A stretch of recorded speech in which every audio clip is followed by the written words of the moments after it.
Hello, friends, and welcome back to another episode of the Iowa State Daily Sports Weekly podcast with the Sports Desk. As always, I'm your host, Brett Schwellmeyer, sports editor of the Sports Desk, and I'm joined by my co-host. What's up, guys? Assistant sports editor Pavel Markovic here. So, yeah, Caden's unfortunately not going to be joining us today. It is what it is, but, I mean, you get to hang out with the two of us for the next, 40-ish minutes or however long this is going to take. Let's just jump right in. Not really like Iowa State news, but just kind of some news around the world of college athletics. We know that it's been changing a lot. Realignment really hit hard this year, and it's going to hit hard again in a couple seasons because the Mountain West has officially been poached by the Pac-12. Pac-12 currently 2 members, Oregon State, Washington State. They're going to add 4 members from the Mountain West. Those are going to be Boise State, Colorado State, Fresno State, and San Diego State. Pavle, what are your initial biggest impressions about this? Well, my first thoughts about this, Brett, was just I was surprised that the Pac-12 actually expanded. My thoughts were Oregon State and Washington State were going to eventually be dumped somewhere, whether it be in the Big 12 by chance or say the ACC or just the American. My thought was just going to be disbanded completely. There was going to be no more Pac-12, but it's nice to see that they're able to add these teams from the Mountain West. I think all 4 of these new schools are very deserving, very worthy of being in a bigger conference now that this Pac-12 conference has held such a big name already in college football. So I think it's just really deserving for all these teams. It's going to be interesting to see. Yeah, I'm really excited that Boise State finally gets this opportunity. I just wish that it would have happened when the Pac-12 was actually the Pac-12, not the Pac-2, the 2-pack, now the 6-pack. I would grab one while watching these teams play. I think that we're going to get back to some Pac-12 after dark antics with, the slightly expanded league. Oh, yeah, it's going to be a good time, having a nice 6-pack while you're watching the games. It's going to be interesting. But, these teams have been kind of looking to leave the Mountain West and try and join one of these bigger conferences, and they finally get this opportunity now. So it's going to be fun to watch for sure. I wouldn't be shocked, though, if the Pac-12 continues to try and take teams from the Mountain West, though, or just teams from other conferences for that matter, because you've got 6 teams now, but it doesn't really feel like it's a viable conference. It feels like it's a little bit too small still. So I wouldn't be shocked if they try and go for some Mountain West schools like UNLV. That's a huge market there with the Vegas area. San Jose State's another one, big Northern California market.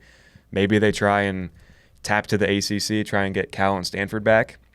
Maybe. They could go a little further east, try and get maybe SMU, UTSA, Tulane, and Memphis might not be out of the question. Who knows? Yeah, those. Yeah, those teams have been good. I think that they're both worthy of being in a Power 5, Power 4 conference. So. I agree with all of those standings. And then, another team that you didn't mention, I know they're really football, but still Gonzaga, still West Coast. For basketball, yeah. Yeah, basketball could be huge for the Pac-12, especially if you get them. I know they've kind of been rumored, I think, to the Big 12 kind of, but that's not really got anywhere. But, right. All these schools, I agree. I really would like Tulane and Memphis.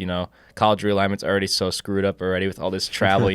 We added UCF and all these other schools like Arizona now. It's just going to make travel a lot longer for these teams, especially the ACC, having Cal go to play Clemson or something. That's going to be fun. But, yeah, it was going to happen regardless of this expanded conferences and stuff. But, yeah, I would really like to see just all those teams like you listed being the expanded, the rebuilding, I should say, Pac-12. I do think that Memphis, though, fits very well with the Big 12 and how they kind of go about things both in football and basketball. I think that Memphis was really, really left out when things came around. And, I mean, we've seen them compete and beat Big 12 teams, Iowa State included, in the bowl game last year. Yeah. So we beat them once, and then they had to beat us again. But this time, in front of their home fans because it was in Memphis yet again, which is – it's a different topic to be held, different discussion to be had. But still, I could agree. I really love Memphis to be in the Big 12. Maybe someday, we don't know, because maybe the Big 12 tries to go for the American, or not the American, the ACC teams. Yeah. I've heard Clemson and Florida State being thrown around as teams to join. So, yeah, I mean, any team around that area, and they've had great success in football and basketball along with other sports would be really nice to see. Well, at this point, if you are the Big 12, do you really want Florida State? It feels like they'd be a downgrade. Yeah. Well, I mean, we already have UCF in Florida. It'd be nice for them to have a little bit less travel. But, an in-state rival in the conference. True. Yeah. But, I mean, we'll see. Yeah. But, yeah, I mean, I think that going back to the Pac-12, 6 teams, This should open the door for them to have a conference championship game again, not just like the one game in the middle of the season. This also opens the door for them to have a path to the playoff again, because I feel like if Oregon State or Washington State this season was one of the top teams, they probably wouldn't have been given a first round bye. It probably would have been, one of the other 8 seeds that kind of has to play your way in. They're not going to give them a conference championship by playing one conference game. Yeah, it's not fair because there's only 2 teams in that conference. There's other conferences that are more tougher to go towards, and other teams that are more deserving of a potential first round bye. So yeah, that makes sense. Obviously, I don't expect it to happen. I don't think Oregon State or Washington State will make the CFP this year, but yeah. But now as they're growing, I don't think. Well, now it'll be 6 teams in the 6-pack. So they'll have to definitely add some more teams to, I think, be able to get a potential first round bye, because I think, what was it, 8 maybe, the college football? Could be. It could be. I'm not for sure on that. Don't quote me on that. But still, I think it's going to be a little bit of time for sure until they were able to potentially get that first round bye. But, it's going to be fun to watch the Pac-12 championship game again. Yeah. I would not be shocked if they continue to just schedule, like the Pac-12 teams and the Mountain West teams just continue to schedule each other. It would make too much sense not to. And at that point, just combine the leagues. Yeah, that's what I would thought. If anything, just move Oregon State and Washington State to the Mountain West. But now they're moving the Mountain West teams to the Pac-12. So, I guess it is a bigger name. Makes sense to move everything to the Pac-12. But at the same time, why? I'd be sad to see the Mountain West brand die, though. It'll suck. I've enjoyed it. It had to, I feel like one of the two had to happen, either Mountain West or the Pac-12. But if you were to choose, obviously, I feel like the Pac-12's got a bigger name. It's been around for longer, had more awards and stuff. So I'd definitely, I'd still be sad, like you said, but has to happen either way. Yeah, so a lot going on there. But now kind of stepping into action that happened this past week in the college football world, the Big 12 world specifically. Started on last Thursday. Arizona State went on the road to Texas Tech, and I know that we were talking about Texas State, actually. Thank you. Arizona State plays Texas Tech this week, which we'll get into later. Correct. So Arizona State played Texas State. Yes. And they barely won. This was a really close game. It was a fun game to watch. Like we talked about, Texas State, a sneaky good team, and they had Arizona State on the ropes.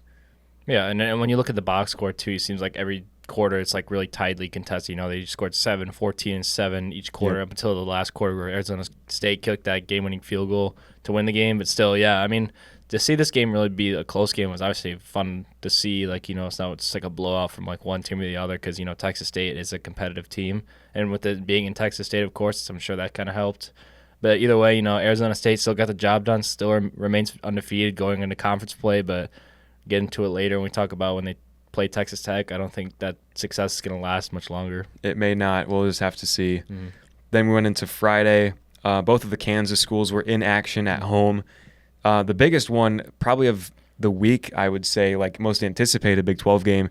Again, technically wasn't a Big 12 game. The Kansas State-Arizona game, again, like we've said for like the 3rd week in a row now, it doesn't count towards the conference records. It's just like it was on the schedule the year before the Pac-12 fallout. So Kansas State dominated it, though. I figured they were going to win the game. I just didn't think it would be 31-7. They just flat out dominated this one. I feel like this is Arizona's true welcome to the Big 12, even though, like you said, it's technically not a conference game, but this is Big 12 football now. They're in this conference, and it was really surprising to see, because at the end of the first quarter the game was tied, but then all of a sudden, like, Kansas State really put their foot on the gas. Avery Johnson really took advantage, led the game in rushing, 17 carries for 110 yards, and when Iowa State does have to play Kansas State, it might be a wee bit of an issue if he can be able to run like that, but still, Kansas State shows why they're one of the top contenders in the Big 12 that day to beat Arizona at home, especially by that much. And just was an interesting game to say the least. Yeah, there's a lot of running backs that we're going to go through that had huge games this past week that Iowa State does play, and they're going to have to step up that run defense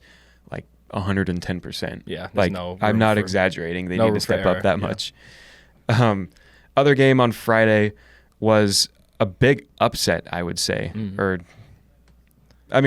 It's an upset, but like I feel like some people may have thought like, well, same old Kansas. Yeah, that's what I thought after it happened after losing to UNLV. Yeah, Kansas is falling apart in my opinion. I feel like obviously the running game, Devin Neal still got 120 yards on the ground on 23 carries. That's not a big issue for them, but still, like Jalen Daniels, man, he's kind of starting the year on a slump against non-conference teams, especially. Like, yikes! I mean, he went for this game at least against UNLV. He went 12 for 24, 153 yards, and 2 interceptions. Like, he doesn't look like the Jalen Daniels of old. He used to light it up, and now this season he's got more interceptions than touchdowns. He's got a 1 touchdown per 2 picks ratio. Like, that's you don't want to see that out of your quarterback, especially. No, just not a good stat line at all. And I was a bit nervous for Iowa State's game in Kansas City against Kansas, but the way that Kansas has played, especially these past 2 weeks, especially this past week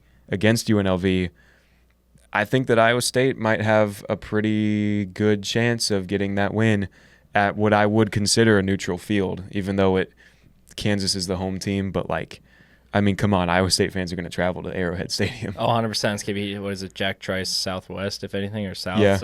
Yeah. Whatever kind of direction you guys see it, but still.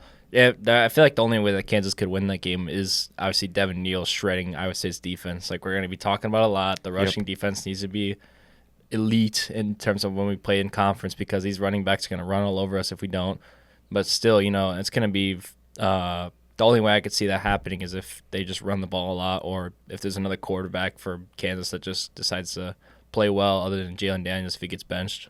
Speaking of running backs that did well, moving into Saturday's game, how about Micah Bernard for Utah? 17 carries, 123 yards, and a touchdown in Utah's 38-21 win over Utah State. Another running back that Iowa State will face this year. Yep, that's just like we said. It's always going to be. This is the Big 12 full the running game now. It's not the air raid offense like we once had. It's the full-on running game, and it's new. I kind of like it. It's like watching the run game too. So I kind of like it, but still, obviously in this game, no Cam Rising from that finger injury. But then again, they didn't want to obviously risk him getting re-injured again, especially in this game against Utah State. I know it was a in-state rival, Utah State, but still they were able to handle him anyways with their new quarterback who got 3 touchdowns and an interception. Yeah, you feel like when you talk about the rushing and the teams that have been doing well rushing the football, Iowa State doesn't really fit that this season. The rushing offense isn't where a lot of people would like it to be. I don't think it's where the team would like it to be. Iowa State is keeping the air raid going in the Big 12. They feel like the air raid team right now to me in the Big 12. Yeah, and that just comes with the new offensive coordinator, Taylor Mauser. He wanted to really open up the playbook a lot and is getting it to Jaden Higgins and Jalen Noel a lot, which is kind of expected, though, because these two are the guys for Iowa State, for Rocco Becht in that offense. So, I mean, I'm a fan of either part of the game. I would love to see Iowa State, like especially Abu Sama. He needs to really start getting it going, which we'll probably preview in the Arkansas State when we do talk about that. But he needs to really get it going, and I'd like to see if a guy like Jalen Jackson can step up as well. Yeah. Then after that one, Oklahoma State played. They destroyed Tulsa 45-10. But Ollie Gordon really was kind of held in check in this one. Yeah, and just in general this season, it seems like he's really getting shut down. He's not, because he was expected, I think, one of the Heisman candidates this season, going into the season. He's kind of not showing it. I don't even know if he can even be able to catch up. Maybe with a strong conference season, obviously at least 100 yards per game if he wants to get that. But still, it's really interesting to see. But a guy like Alan Bowman entering his 7th year now. He actually stepped up for against Tulsa, almost over 400 yards, 5 touchdowns, and only 1 interception. I mean, Oklahoma State did what Oklahoma State had to do and took down Tulsa. Well, I mean, when you have 7 years to perfect your craft in college football, I would hope that you can throw for nearly 400 yards and 5 touchdowns against a school like Tulsa. Yeah, you got to bounce around too. It's not like he just stayed with Oklahoma State his whole collegiate career. Yeah, stuck it out all 7 years. Yep. Respect Alan Bowman. Yeah, I see you.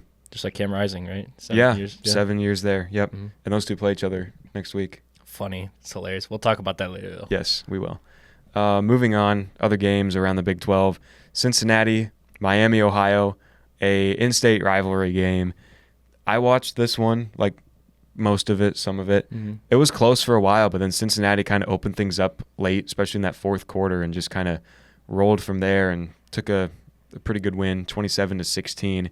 Cincinnati, again, another team with a running back that had over 120 yards. Another team that Iowa State does play this season. Man, oh man. It's just the same old story. But, it's just going to happen. Just repeating myself. And I'm going to, again, looking at what game is next year. Yeah. I mean, this time at least Cincinnati has to come to Ames like we did last year. We had to go to Cincinnati to play them, but we still took them down nonetheless. But still, obviously looking at this game specifically, in-state game against Miami of Ohio, not Miami. But still, they got it. got the job done when they needed to in the end. And yeah, I mean, I don't expect Cincinnati to be one of those top tier Big 12 teams anyways. So it's good to see them get to play well in the non-conference games. If Miami, Florida is the U, does that make Miami, Ohio the who? I mean, they're 0-2. Was Dr. Seuss now? Yeah. Horton, he's a who. Yeah. Yeah. Well, after that, Texas Tech, another running back over 100 yards. Taj Brooks, 109. Another team we play. 66-21, they took down North Texas. Yeah, that was not even close, especially the second quarter. My goodness. Yeah, 35-0. Yeah, that's crazy. They took advantage quick. Pick six, a lot of throwing touchdowns. They got in position easily, and I mean, this game was never close. I guess it was. I mean, no, in first quarter they still outscored them 17-7, to say, but still, yeah, this game wasn't close. And Texas Tech did what they had to do, and they just got it done. Yeah. It was a good win for Texas Tech. I feel like they needed it just to boost their confidence. They barely beat, what was it, Stephen F. Austin or something like that in week 1. They won by Abilene Christian. Christian. Yeah. Well, purple school from Texas. That's good enough, yeah. 52, yeah. I don't even know if Stephen F. Austin. Game. Yeah. I don't even know if they have a football team. I know they have a basketball team. Actually, yeah. But, really good win for Texas Tech just to kind of bounce back before Big 12 play begins. 100%. After that, big rivalry game, Pittsburgh, West Virginia. Mm-hmm. I was hoping West Virginia would come away with this one, but fourth quarter just didn't have quite enough.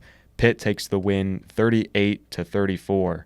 This was a fantastic game, probably the best one of the week, I would say. And guess what? It's a running back who had under 100 yards for once. Holy moly. I think it might be I don't know about, at least teams we play, at least, that we've seen so far that had a running back under 100 yards, but still. He had a touchdown, though. Yeah, he did. That's to be fair, C.J. Donaldson Jr., but still, yeah. Just talking about this game in general, it was a fun game to watch. Kept going back and forth, and then obviously West Virginia taking that 10-point lead, and then all of a sudden, the last 5 minutes, they just lose it like that. So, yeah, I mean, I guess it was fun. Yeah, it was fun to watch, obviously, but West Virginia doesn't help that they lost to two of their biggest rivals. Yeah. And, yeah. Pennsylvania, the state of Pennsylvania has the University of West Virginia, or West Virginia University, whichever one. Yeah. They're in shambles right now because of that. They hold them right now, yeah. Yeah. Moving on after that, Baylor destroyed Air Force. Air Force just isn't really a good team. Mm-hmm. Baylor, I don't feel like will do a whole lot in the Big 12. Mm-hmm. I could be wrong. Iowa State does play Baylor, and their running back, Bryson Washington, guess how many yards he had? 100. Yeah, over 100, 106. Yeah, 106. On 12 carries, too, is crazy. Was that his only game, though? Might have been, yeah. Might have been, yeah. But still, yeah. Nonetheless, yeah, I mean, running back 12, I mean, he's getting it done. It's not taking him 20, 30 carries to get 100 yards. They're getting within less than 15 carries a game, or even less than 20 still. But still, another thing to mention from this Baylor game, they started the first half really slow. They did. Only went into halftime 6-3 against a team like Air Force, and then obviously in the second half they really started to put the pedal to the metal. They put it on them. Ended up winning this game by 28, but still another interesting stat for myself from this game. Only, let's say 18 passing yards, and they had 3 different quarterbacks, I think. Yeah, but I mean, I guess Air Force is really a run-heavy team, obviously, but still, it's just funny to see how actually it was 25 yards combined from 3 quarterbacks. But yeah, not even 9 on average for each one. It's unbelievable. They went. Here's the final stat line: 2 for 8, 25 yards, 1 interception, no touchdowns, obviously. Across 3 quarterbacks. Yeah, an average of 3.1 yards. Yeah, 3 quarterbacks could not pass the ball against this Baylor defense. But I guess obviously they really had to put the run on them to get those 3 points. But still, obviously Baylor had to take care of business here at home against Air Force, and they did. Speaking of teams that took care of business, how about Colorado taking down Colorado State? Yep. They will play Baylor next week. We do. But Colorado, I mean, there was a lot of beef that went into this game, just among the teams. The quarterbacks are just jawing at each other. Colorado State said some pretty nasty stuff, I heard, before this game started. So I think it was good, honestly, that Colorado kind of shut Colorado State up. I just don't think Colorado State's that good of a team. I still don't think Colorado's that good of a team either. But I mean, you can't just call people out like that and just not finish the job. It's kind of reminding me of the Cy-Hawk rivalry, these kind of words exchanged between people and teams, but, obviously Colorado did what they had to do. They got the job done. feel like I'm saying that a lot, but anyways, obviously, It's a good cliche. True, yeah. First quarter, obviously really slow, let them get the lead, but then they started to really step it up. Travis Hunter, 100 yards receiving, 2 touchdowns, as well as having an interception. So, he's doing what he has to do. And Shadur Sanders, 310 passing yards with 4 touchdowns. So, yep. Obviously, Colorado's, I don't think they're going to be great this year, but, I feel like they could cause some upsets, obviously, because, they have the ability to upset some teams just because of the kind of talent they have between Sanders and Hunter mainly. But yeah, this game was all the drama, and Colorado just took care of business. Yeah. After that, UCF pulls off a crazy upset.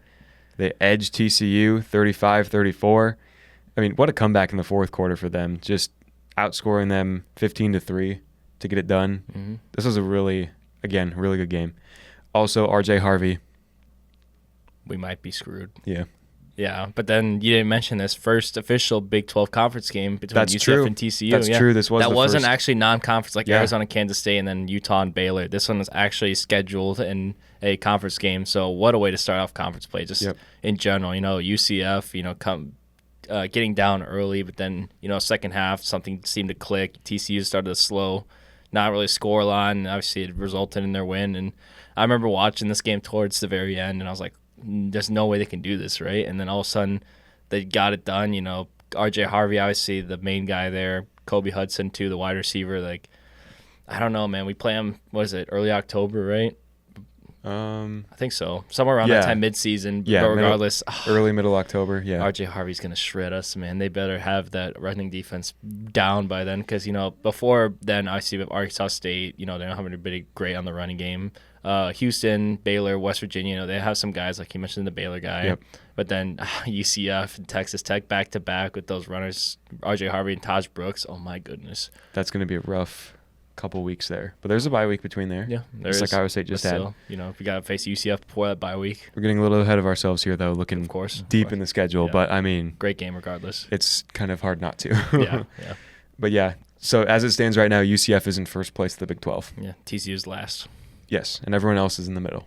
Yeah. Speaking of teams in the middle, Houston destroyed Rice. Yep. Not a competitive game at all. I still think Houston is a Big 12 bottom feeder. Mm-hmm. Rice is just like a national bottom feeder. So 33-7, not really surprising there. Yeah. And then we finished the week out with BYU taking down Wyoming. Again, Wyoming, probably a team that's like a national bottom feeder. BYU kind of like a middle, low-tier Big 12 team, I would still say, even though they did exit conference play 3-0, but I digress. Just like Arizona State, I feel like they're just going to be one of those teams, did really well in non-conference. Obviously, that's it, but they're obviously going to probably not do as well in terms of conference play. Yeah, I wouldn't be shocked if they miss a bowl game. Yeah, probably. So with week 3 now behind us, Iowa State had the week off. They are back in action this week against Arkansas State, 1 p.m. at Jack Trice Stadium. Going to be good to be back. This game will also be on ESPN Plus for those of you that are unable to make it to the game. So watch it on TV if you can't make it here. Mm-hmm. Please. Yeah. We beg. Yeah. It would be nice for you if you could do that. Yeah. Anyways, looking at Iowa State, I've really liked what we've seen from Rocco Becht to his top 2 targets, Jalen Knoll and Jaden Higgins. Mm-hmm. It was expected. It's what should have happened. It's what should be happening. Mm-hmm. But the running game is not there, and there is no third option. Pavle, what does Iowa State need to do to make those things happen? They just need to obviously establish a run game. Obviously playing against a team like Arkansas State, you should be able to establish the run. I know obviously should have been done against North Dakota, but it really wasn't. But that obviously still got the job done there. But then Iowa was kind of expected. They do have a really good defense, so it's going to be really hard to run on that defense. But yeah, I mean, it's going to be interesting to see this, especially this run game, man, because Abu Sama hasn't even reached 100 yards yet on the ground in 2 games played. And I know a guy like Jalen Jackson has kind of stepped up as like the guy for if Abu Sama needs to take a break on the sideline, like for him to get key yards, especially late game too. Like I know he hasn't like had a lot of flashy plays, but he's still getting a lot more good yards and less carries against Abu. So yeah, I mean, obviously establishing the run game will be huge for Iowa State and against Arkansas State. And then talking about the third option, Eli Green kind of showed out. North Dakota had a couple of catches, Yep. But then this Iowa game, I don't even think any of the third options got a catch. I think it was just Not Higgins. really. Yeah. Nolan Higgins were the only people who actually caught a ball. I want to say that Steve O'Klotz actually probably had the second most amount of catches. Tight ends, and then Gabe second tight end. Gabe Burkle also was probably the third tight end, got more catches, and obviously the running backs too. Like, I'm not sure. Obviously, we got the guy like Isaiah Alston has not gotten a catch yet. No, I expected way more from him by now. The guy, at least one catch at least per game. One, yeah. At least transfer from Army, but hasn't happened yet. I'm hoping that it will be against Arkansas State. We will be able to see that third option really thrive against the Arkansas State show before obviously conference play starts. But yeah, that's two problems. Obviously, like you said, that needs to be fixed immediately. And Rocco Beck was talking at the press conference the other day. He was kind of just like, he thought that the bye week helped and that there is going to be a third option this week. He said he doesn't really know who it's going to be. He just kind of said it's going to be whoever steps up. Yeah. So maybe it will still trend to be Eli Green, because when you look at the amount of catches and the amount of yards that people have, Nolan Higgins are the only two that have more than 5 receptions out of all of the pass catchers, running backs included. Yeah. And they're the only ones that have over 100 yards. Obviously, yeah. Higgins has 143. Noel has 268. So nearly double. Yeah. I mean, they still have the same amount of catches. So obviously, of course, yeah. They're still obviously used about the same. Noel's got more yards. Yeah, I mean, he had those huge catches too. Yeah, like 75-yarder in Iowa, and then that was it 51, 52 against North Dakota. 54. 54. Okay, on the first that was play. a couple yards off. Still, yeah. But yeah, point, yeah. I mean, I don't care who it is. There just needs to be a third option available, because you're probably going to get to a team somewhere down the line that has a good secondary like Iowa State's does, and they're going to shut down your top 2 options. So now it's like, okay, who do we go to? Because you can't run the ball right now. Abu Sama's not doing what he needs to be doing. Jackson has been looking pretty good. I thought that Carson Hansen was going to be the number 2 guy, but I think that Jalen Jackson is probably going to overtake him for the 2 spot. So maybe now it's going to be more of like a 2-back role. I could definitely see that happening. They have the same amount of yards per carry.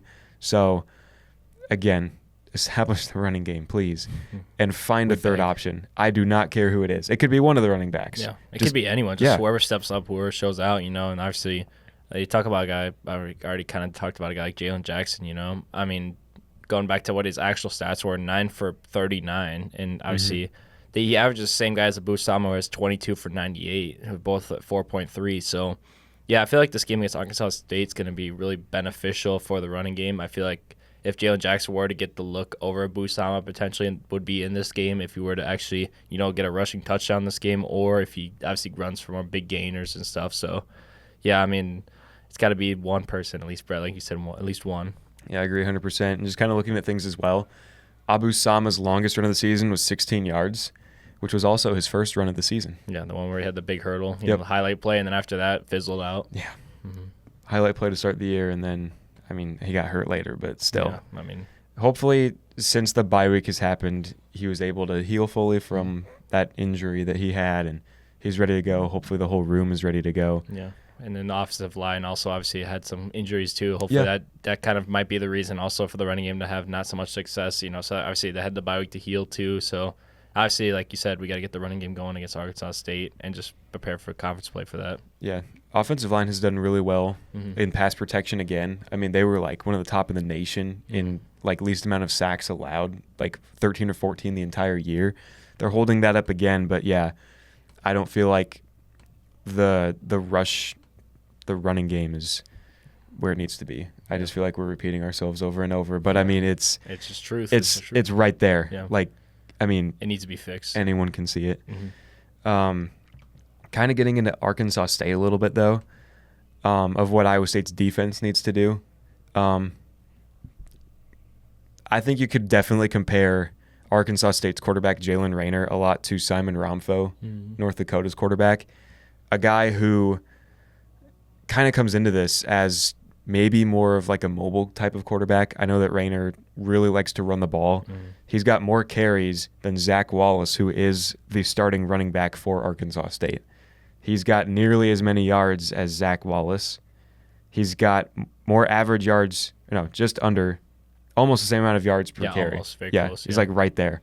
But I don't think that he's going to be able to throw the ball that well against Iowa State's secondary. I think the secondary is the best group on Iowa State's roster. Like, I mean, they are stacked like top to bottom. You saw what Romfo and even Cade McNamara did against that secondary. They struggled. And obviously, Jalen Rayner just came off a game against Michigan where he got subbed out for Timmy McClain because obviously Michigan really put the lead on them. And obviously, Arkansas State kind of had those two touchdown like garbage time points, which, doesn't really matter at the time of the game because the game's over. But still, Jalen Rayner in that game still threw an interception to Michigan's defense and has had the same amount of touchdowns as interceptions. So, but, I kind of expect guys like maybe Jeremiah Cooper to get his first interception or another guy, Bo Freeler, get another interception or Darian Porter. Like, there's just so many guys in the secondary that really stacked position. Like, this is probably the best position group that Iowa State has hands down on this roster right now. I agree 100% because when you look at it, the amount of solo tackles, total tackles, all the guys near the top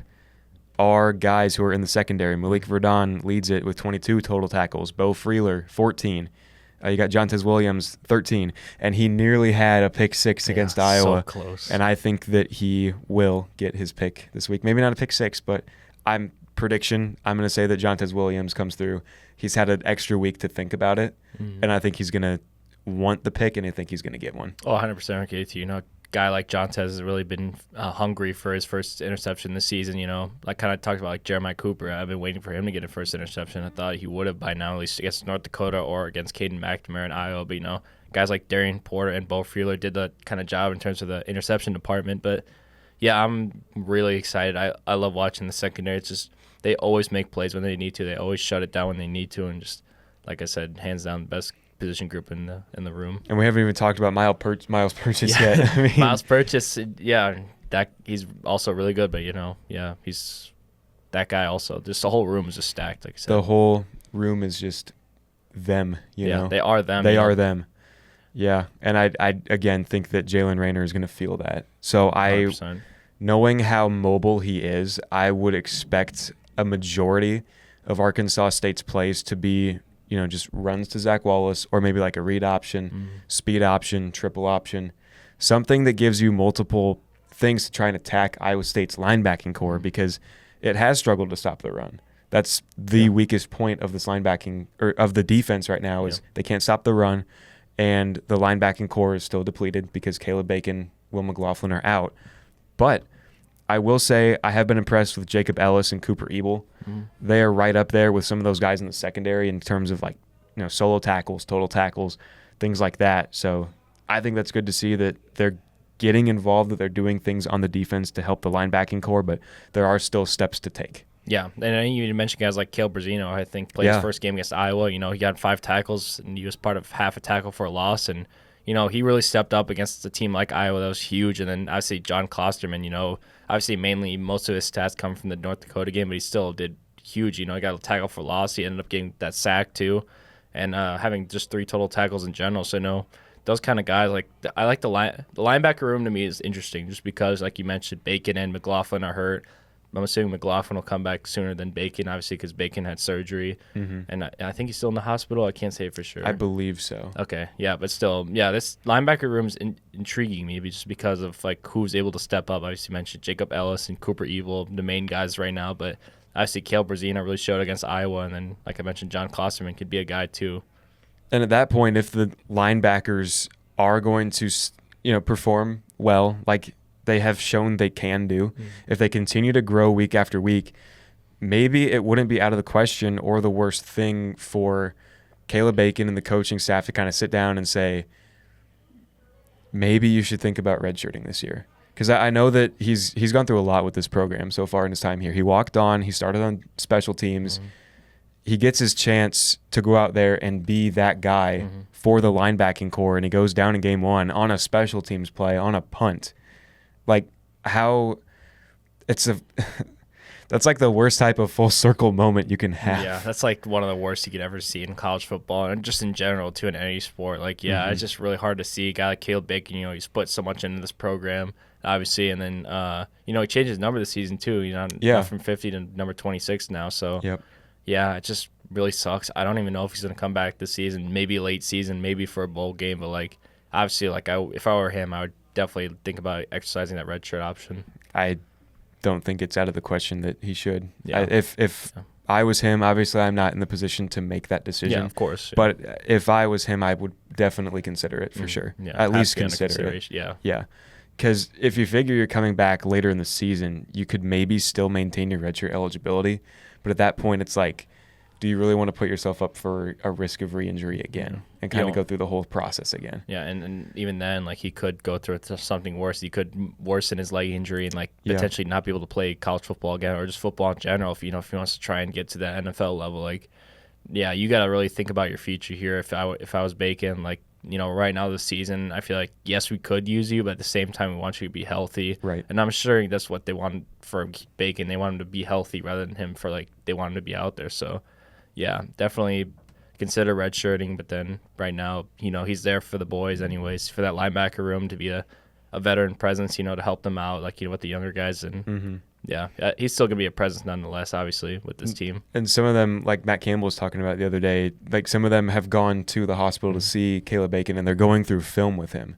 And I think that's really cool that, like, they have that bond that they trust Caleb of, like, hey, like, here's what I did here, like, maybe something that I did wrong, like, what can I do to be better at it? And I think that that's cool that he's wanting to and he's eager to reach out and help the linebacking core however he can. Yeah, he's definitely one of those leaders. I wish he was the captain this year because he is one of those captain kind of guys. He's really being a great leader on this team. And yeah, I mean, just for these young linebackers to approach him and for him to be willing to still do that, even though he's still recovering in the hospital right now. So yeah, just huge props to Bacon. He's a really, really good guy, really good player, and yeah.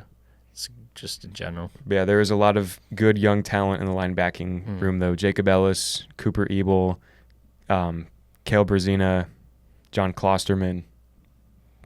Those guys can't get it done. Yeah, and then we mentioned a guy like Jack Sadowski. Yeah, he was good for us last year. Freshman year, now sophomore year. He hasn't really shown off a lot. Only has one tackle in 2 games, but still is able to make an impact. Obviously, would like to see that against Arkansas State. Obviously.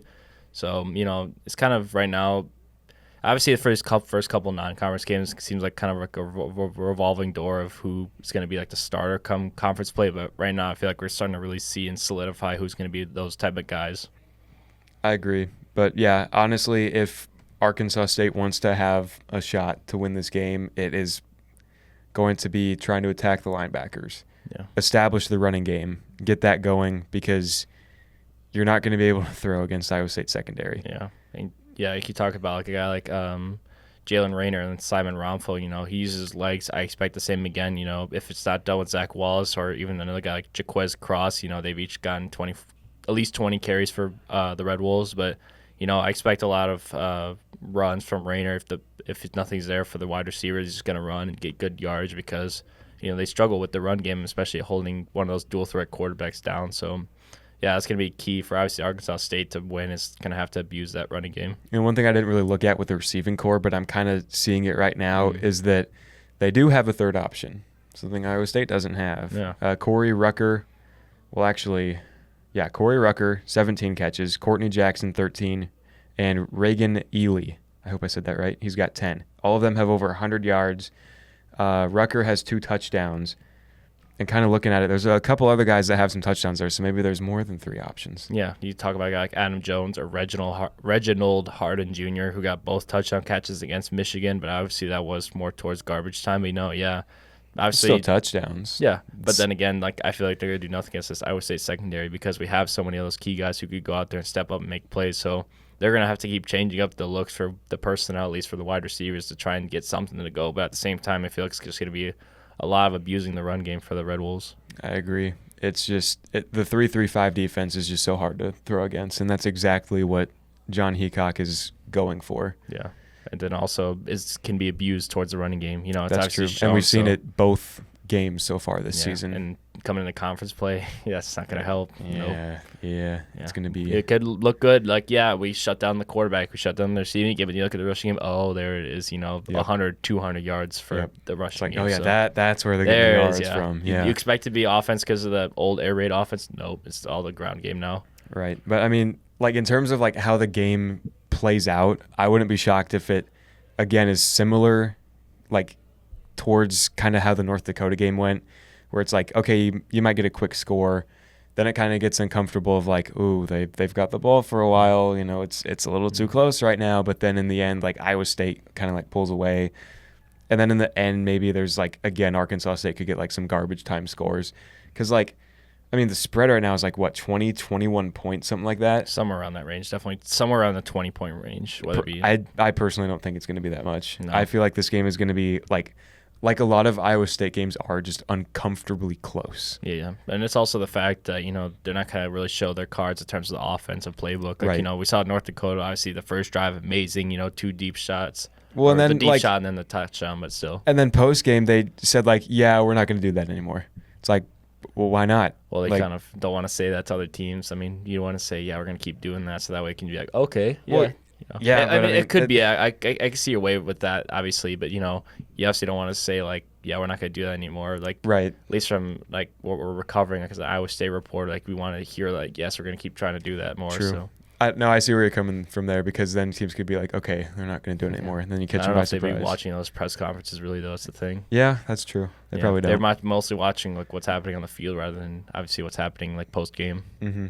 So they could be prepared for it. Yeah, You who never knows? know. I mean, obviously, hope for the best. Obviously, hope to see a lot more of those big, not at least a lot more, but like a couple of the big plays happening this game. But obviously, yeah, I don't expect, because it was obviously we only scored 3 touchdowns, no field goals against North Dakota, so I don't expect to see a lot. I know I have the game being more obviously scoring wise, but still, I don't think it's going to be like what we expect it to be, like a blowout. Yeah, I mean, hey, Conradi could get his first field goal attempts, his first made field goal this week in Jack Trice Stadium. And we didn't even talked about him yet in this pod. Yeah, Yeah, the hero at Iowa. The hero of Iowa. Yeah, I mean, he didn't attempt a field goal at North Dakota or against North Dakota, and then the fact that he went out there against Iowa and nailed that 54-yarder to win the game was just incredible. And I know that we were talking about it like yesterday. We were saying like during player intros, I think he's going to get the biggest pop.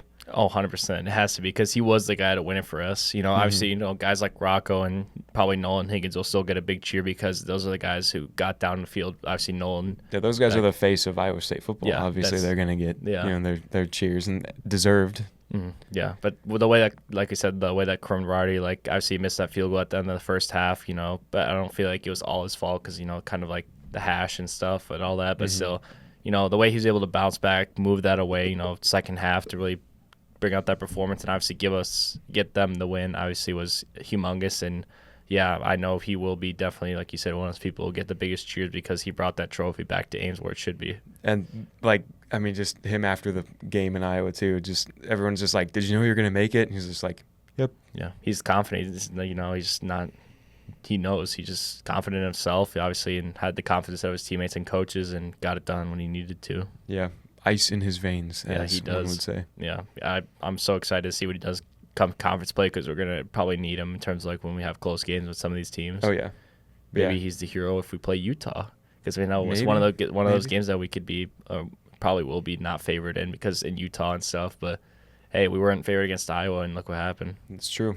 But yeah, if you had to take like because I know that we've talked about that Conradi probably will be out there at some point in the Arkansas State game, but like if you had to give me a score, like score prediction, like what would you give it right now? Just right now? Okay. Yeah. Let's see here. I know we obviously have our staff picks later in the week, so please go read that. Go read that when it does come out, yes.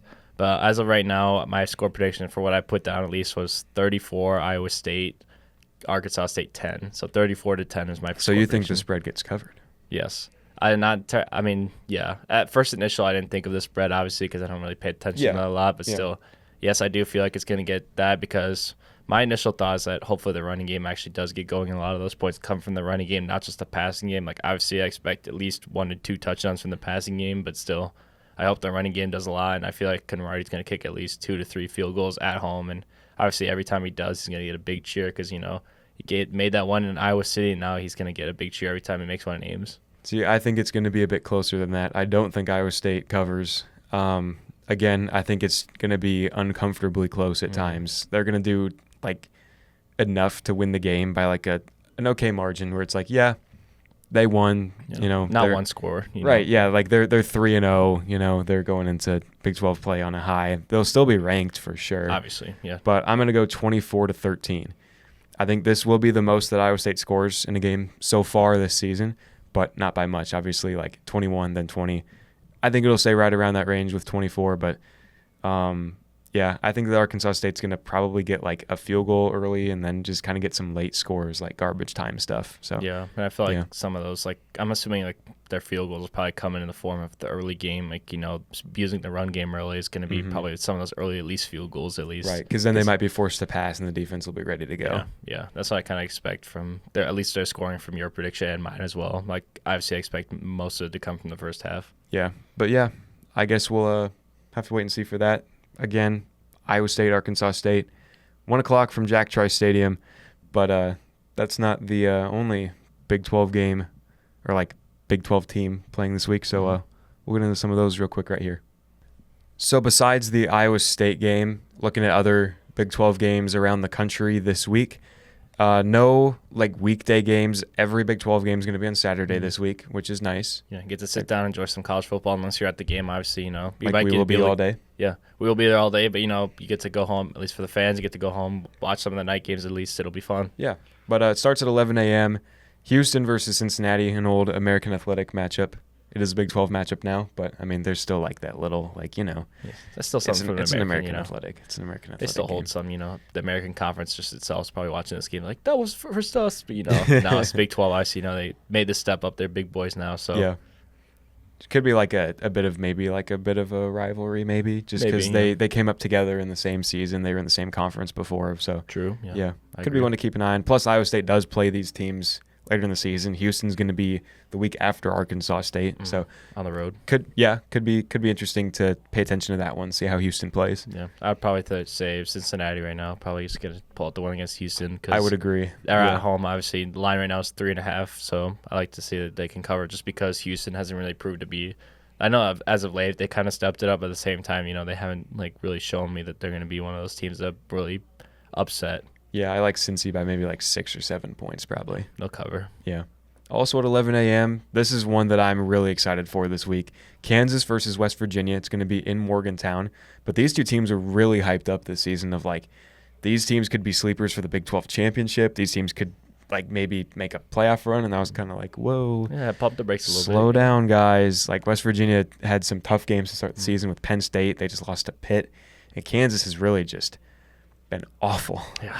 I can't help but just feel bad for them at this point. And, year after year. I mean, Big 12 rivals. I mean, obviously Kansas, basketball is obviously different. Well, yeah, but I mean.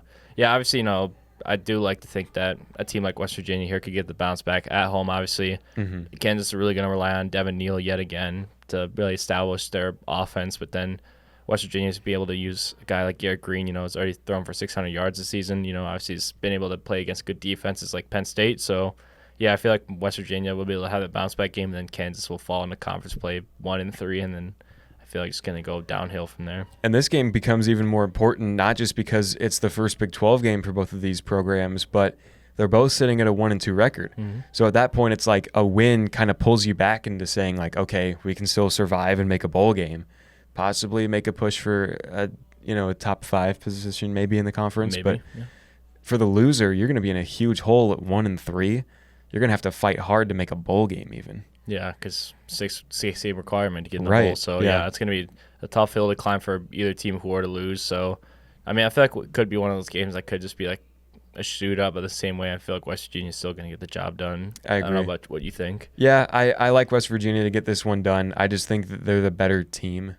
They're favored by 2.5, so it might end up being that close. 3-4 points probably going to be the margin of victory in this one. But, yeah, that's one I'm going to be keeping an eye on. Yeah, definitely keeping an eye on. Next game on the docket, again, 1 o'clock, Iowa State hosts Arkansas State. Obviously, we're going to be watching that one. Obviously, we will be there. Yeah. Then 2:30, not Arkansas State. Yep.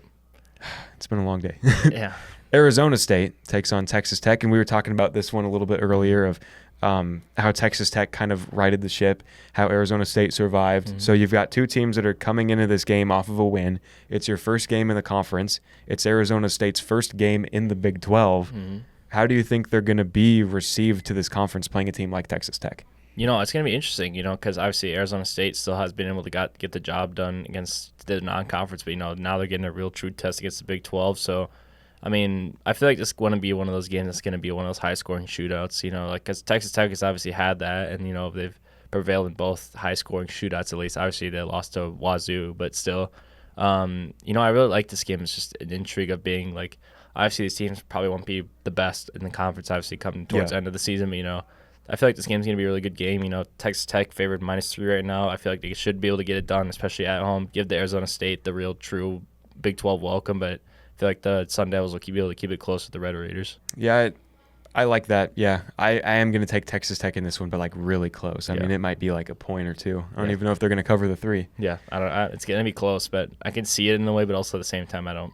Yeah, we'll see. Yeah, this game though, it's weird that it's at 2:30 to me. This feels like it's just a gross, just like throw it at like 9 p.m. type of game. Yeah, I feel that's one of those like Big 12 to dark games, like midnight games. Like after like obviously the Iowa State game, it would be nice to kind of watch this game because kind of the intrigue going into it. We expected to kind of be a shootout, but at the same time, 2:30 is just interesting to say the least, like you said. Yeah, I wouldn't be shocked if this game turns into like a crazy shootout, like 50-something to 50-something. We love high-scoring games. That'd be fun. That'd be a lot of fun. Speaking of fun games, how about this one? Utah, ranked 12th in the country, taking on 14th ranked Oklahoma State. We both had this as our preseason Big 12 championship pick, but I'm a little bit skeptical right now of Oklahoma State. I don't know if they could do it. Yeah, it's going to be interesting. Obviously Alan Bowman's almost thrown for 1,000 yards already in 3 games played, so it's good for Oklahoma State to see. And obviously Ollie Gordon hasn't really shown a lot for Oklahoma State like they'd expect. So obviously I feel like I'm going to go, at least for this game right now, I'm going to do it early. I think I'm going to go Utah because I'm expecting Cam Rising to be back for the game like this at Stillwater. So me too.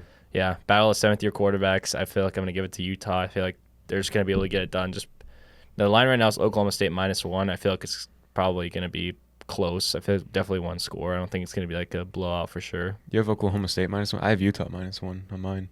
Utah, it's different, I guess. Huh. Maybe it's a pick 'em and they're just like trying to throw everybody off. True, yeah. They don't even, ESPN doesn't even know it's that close of a toss-up game. But yeah, I don't know. What are your thoughts on this ESPN. game? I'm excited for it. This one, for this to be a game to start off Big 12 conference play is insane. Yeah. Like, I mean, these are 2 high-powered teams that both have a real chance to make the playoff. Not just that, but like get that first round bye straight into the New Year's 6 type of bowls. So there's going to be a lot riding on this one. I think the winner is going to be in a perfect position to kind of roll through the rest of the season. And they're going to be sitting there like they're the top team in the Big 12. They're going to make the Big 12 championship. But for the loser, it's going to be, all right, we're in a hole, but we just lost one of the best teams in the league. Now what can we do to right things, to win out the rest of the way and say we deserve to be there and get another shot at possibly this team that we just beat or just lost to. But when it comes down to it, preseason, I had Oklahoma State winning this game just because I had them winning the championship. 12, yeah. But I am going to take Utah on this one. Okay. I think with Cam Rising. Cam Rising's going to be back, probably. Yeah, I'd assume he would. I think Alan Bowman might be a little bit better, but because of that familiarity with Utah, I think that they are going to like barely beat Oklahoma State. Yeah. I wouldn't be shocked if Oklahoma State wins, though. Don't get me wrong. This could go either way. Yeah, it's going to be one of those good games. I feel like it still will be, like I said, kind of like preseason Big 12 championship game predictions because these 2 teams are, I would say, the top 2 teams in the Big 12 right now. And obviously, like you said, obviously the winner will be on such a high, but the loser, obviously, you have to take things down. Like, okay, what's going to happen now? Obviously, I feel like, say, like one of these teams, I obviously have Utah winning. Like, if I were to be like Oklahoma State, if they were to lose, I'd be like, okay, I expect things to still be fine. You obviously, you want to just bounce back into the next game and obviously be able to reach Arlington to potentially face this team again and be able to beat them this time. Yeah, I mean, you talk about these 2 being probably the top 2 in the conference. I'd say the 2 right below are probably Kansas State and Iowa State. We know that those 2 are going to face off at the end of the season. So you could have your 2 games of like we start Big 12 play with 2 of the top contenders playing. We end Big 12 play with the other 2 top contenders playing. So there could be a lot riding on that Farmageddon game later in the season. Oh, yeah, especially Iowa State before Farmageddon, they had to go to Utah. So it's just, they don't play Oklahoma State this season though. So I mean, I kind of wanted to just to see what would kind of happen. But at the same time, it's kind of nice to not have to play a team like Oklahoma State this year. So yeah, those last 2 weeks for Iowa State, going to Utah, Salt Lake City, and then hosting Kansas State is going to be definitely fun. I could say definitely fun. It will be. I think that if Utah and Iowa State can keep on winning game day in Salt Lake City, that would be Cyclones, fun. Utes, that'd be cool. Yeah, that's a lot of intrigue. That would be huge. Mm-hmm. But yeah, that game's going to be great. Utah, Oklahoma State, 3 o'clock this Saturday. 4 o'clock this Saturday, going to be two religious institutions from Texas. TCU takes on SMU, part of the New Look ACC conference. I don't know about you, Pavle, but I'm going to pick the religious institution from Texas to win this game. It's very bold of you, Brett, but I feel like I'm going to also go the religious institution from Texas. Oh, as wow. Well. It's crazy. I'm going to pick the purple one, though. Yeah, I like the purple one, especially the conference one in our conference as well.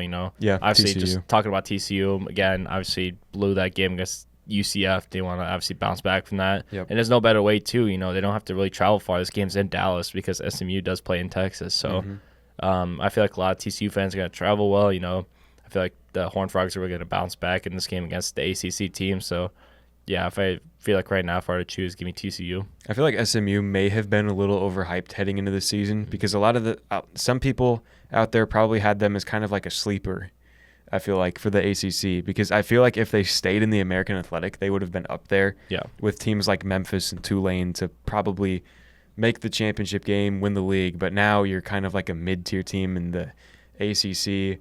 TCU has looked solid, I'll say, for the most part this season. They do enter with the same record at 2-1, but yeah, I like TCU in this matchup. After that, Baylor, Colorado. Colorado's return to the Big 12.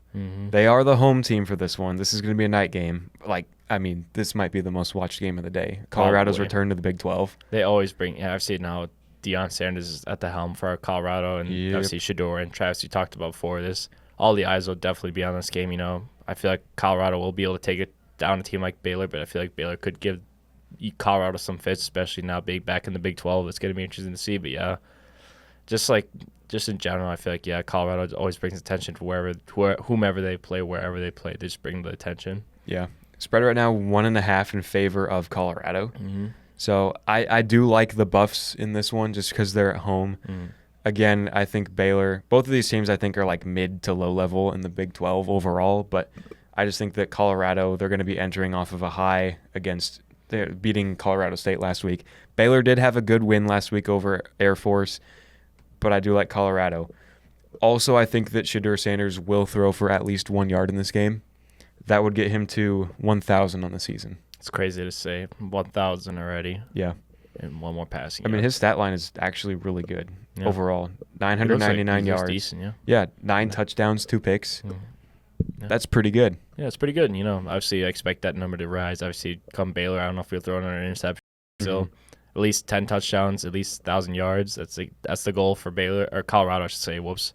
But still, yeah, obviously, give me the Buffs. The line right now is -1.5 for me. I don't know if it shows different for you, but yeah, give me the Buffs. Yeah, same for me. Okay. And then the Big 12 slate ends in Provo, Utah. BYU takes on Kansas State.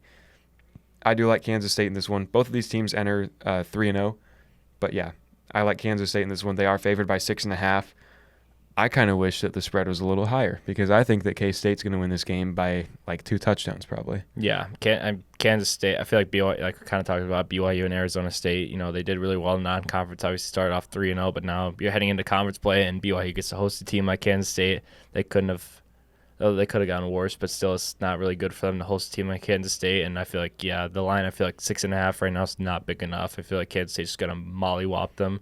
Especially at the night game, kind of like the end, kind of expecting, it might be a good game. But nope, it's Kansas State beating them by at least 2 touchdowns. So Mollywop. Mollywop.